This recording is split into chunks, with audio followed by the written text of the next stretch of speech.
So what is up guys, Killerkev today back with a brand new episode of 5 new console mods to hit the Bethesda.net website this week. This is going to be episode 405 within my series, but without further ado guys, let's just jump straight into the video. For our first spot within the video is going to be Archer Race, coming in at 324.6 kilobytes of a download. For this one it has a pretty fleshed out and lengthy backstory and lore to do with this particular race. If it isn't already covered within the visuals to do on screen now, once upon picking this particular race, head over to the Bethesda.net website and have a little read up. It is very fitting to the game. This one is going to be compatible with being a vampire, and I had no issues of wearing modded gear and no grey faces too once upon creating my particular character and choosing all the different sliders and pretty much messing around with it. Usually it does kind of break in some aspect to do with one of the things I did just explain, but overall a very nice new sort of a player race to be coming on to the Bethesda.net website. Many more to be coming this week too, so obviously if you want to see those first and see what they actually look like, stick around and I will be covering all of them that will be hitting the site this week.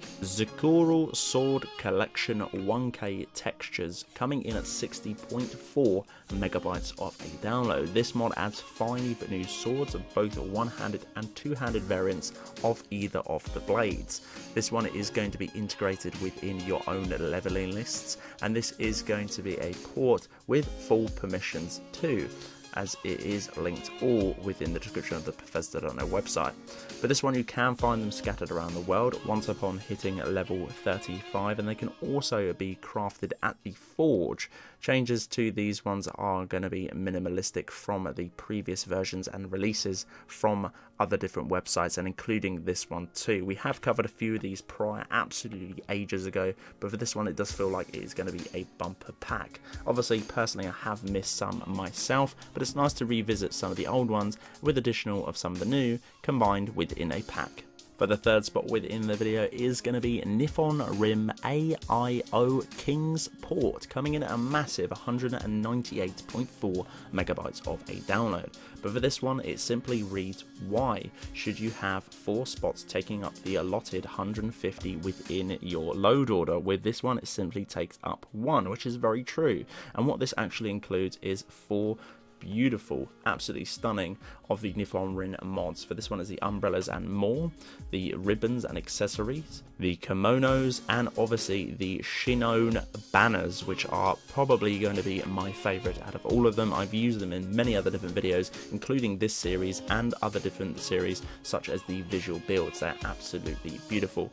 All the models and meshes and textures are absolutely finesse. You will not have any issue whatsoever to do with any of the items you do get with this particular mod. Now there is an awful lot more items to do with this mod. I'm literally only picking a few to cover within this video, so if you want to have a little look, I definitely recommend you guys picking this up and having a little try. If not, search the individual mods and have a little look what you can actually get within each of the 4 packs stuffed within one mod.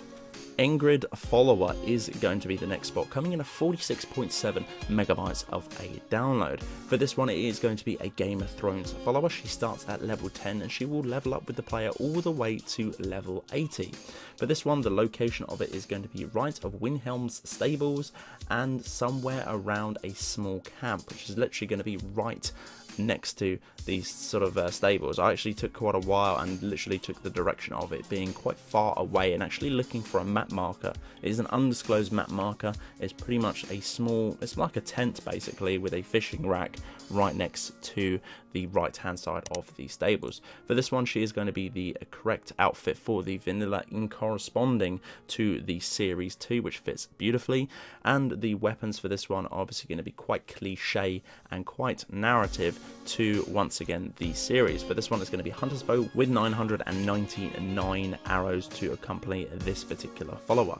The class is going to be a master marksman trained with a bow and arrow. Very nice indeed, once again very true to the series, and many more to be covered this week.